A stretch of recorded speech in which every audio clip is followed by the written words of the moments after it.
Welcome back to Ross Taylor Woodworks. I'm way down here. Oh good, you moved a little closer. This time I've got a large church pew. I think it's about 12.5 feet long.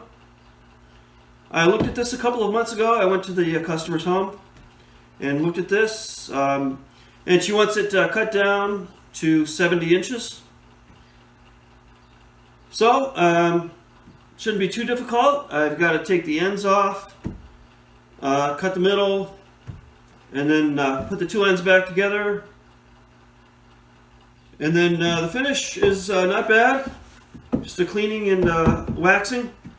It's got some wear on the seat. It's not like the last bench I did, that the finish was completely gone. This is got some nice patina. So you can just wax this and make this look a little better. There's a few little paint spots. We can clean that off. So let's get started on this.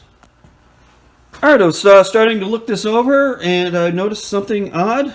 This has already been cut down once before. Right here, this is a raw end right here. And up here I can see a fresh cut.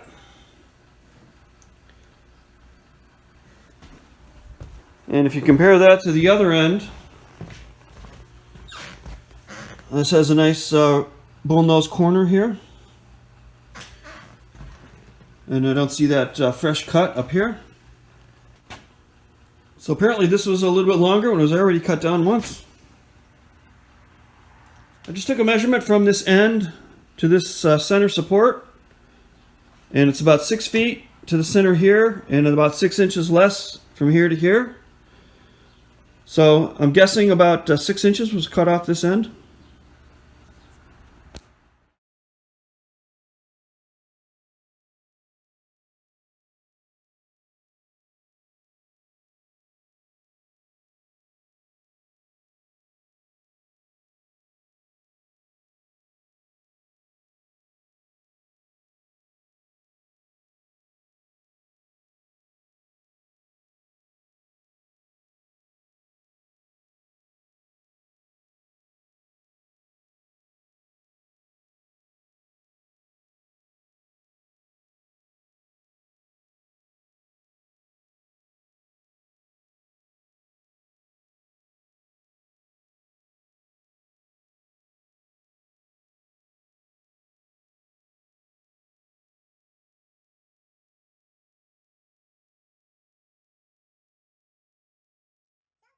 I did a quick sketch here.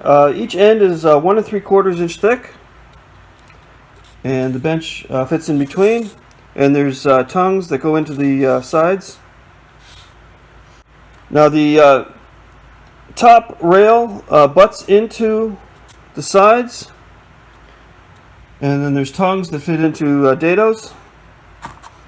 So the top rail is 70 minus 3.5. So it's 66.5 between the sides here, plus the tongue. Now if we go over to the bench here, this is the top molding, or the top rail I'm referring to, and butts into the side here. And that is 66.5. And here's the length of the bench right here with the other 1 3/4 inch. So 70 total.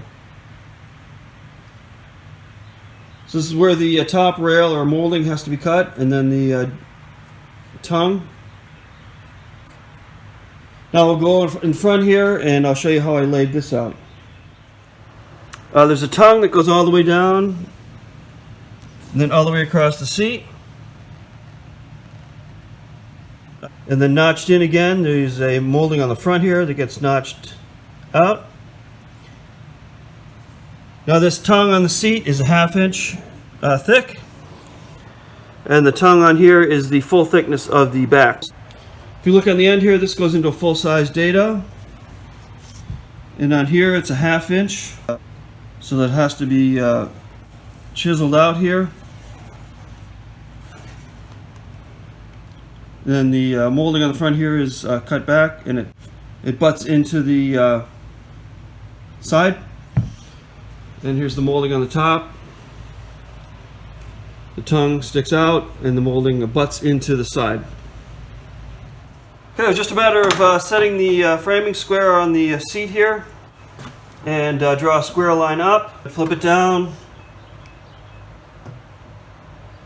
and draw a square line across. Now the seat is curved a little bit, so I have to kind of carefully follow the straight edge. So that's the 66.5 plus the tongue, which is 3/8 of an inch. Now the first thing we do is make a cut the bench in half, go along this line, the end of the tongue, and just get rid of the other half. And then I have to make this notched tenon right here. Now before I do any cutting, I've got the bench supported. This is where the cut's going to be, right here. So this center support is holding up this half, and I've got a tote holding up that end. And underneath here I slid a pail with some blocks and shims. So that's supported.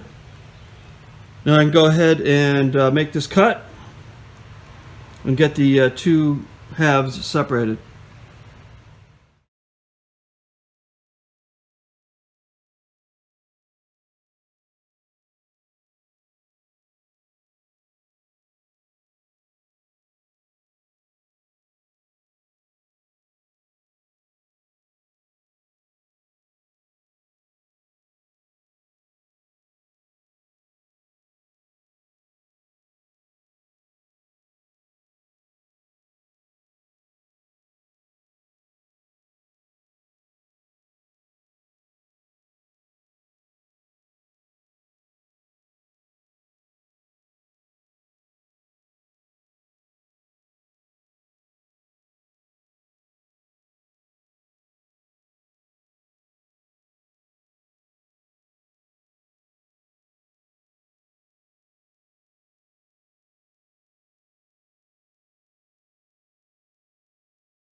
Now I was trying to figure out how to make a nice clean cut along this curve. The only way I can think to do it is the oscillating saw. Now when they cut this down before, they must have just used a chisel to cut this. But I'm going to use the oscillating saw and make a cut right along this line here, because we have to make a 1/2 inch tenon on the end here. So I made up a block to match the shape of the seat. I first traced out a template on some 1/4 inch plywood and transferred it to this block of wood, which is a 2x4, which I squared up and planed so it's all nice and square. So I'm going to take that, clamp it to the seat. Now it doesn't have to be the perfect shape, it's just going to be a guide. So I'm going to clamp it right along that line,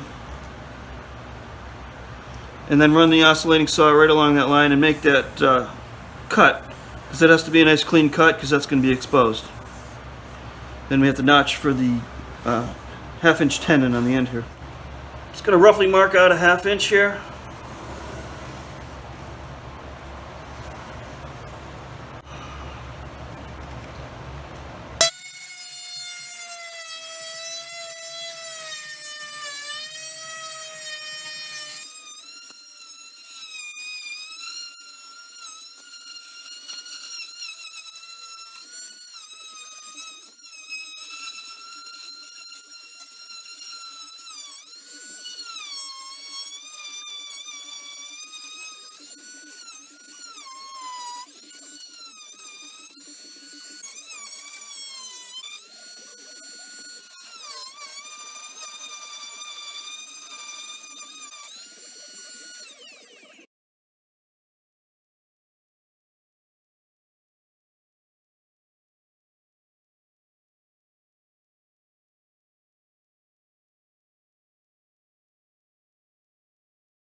Now after test fitting it a few times and doing some refinement, I'm ready to glue it up.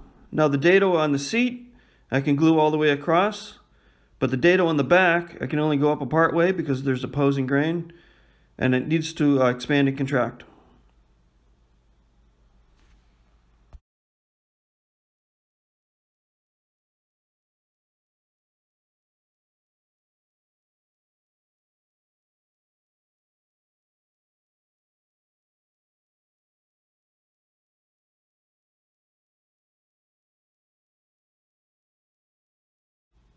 Now adding 4 trim screws on the end to hold it together.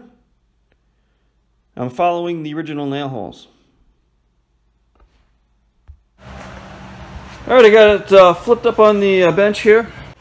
Just got to put 2 glue blocks in. And there's a little bit of molding missing around the outside edge here.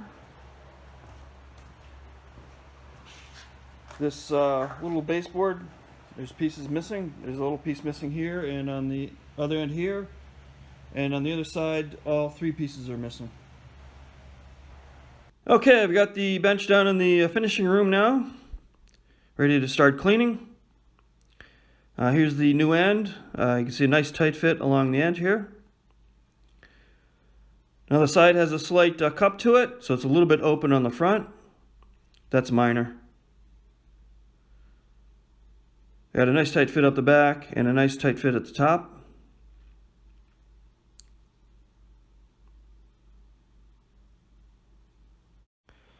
Now I finished putting that piece of baseboard around the bottom. It's just got a little beveled edge on the top. I used an old table leaf and made that up.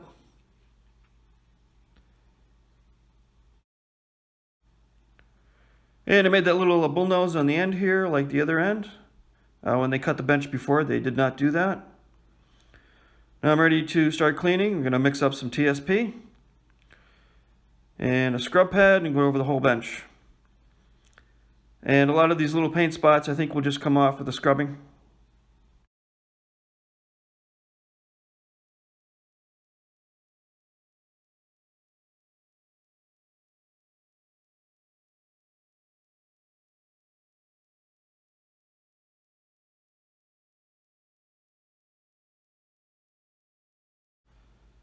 Now on the back side here, it looks like there's some duct tape residue. I have to get that glue off. So first I'm going to try some naphtha with some steel wool. And unfortunately the naphtha is not removing the glue. So I'm going to have to resort to using some lacquer thinner. That will always take off the glue. But I have to be very, very careful. This is a shellac finish on the bench. So I have to be very careful not to soften the finish. So I'm going to keep testing it as I'm doing this. And be very careful not to damage the finish. With this I'm just using paper towels instead of the steel wool.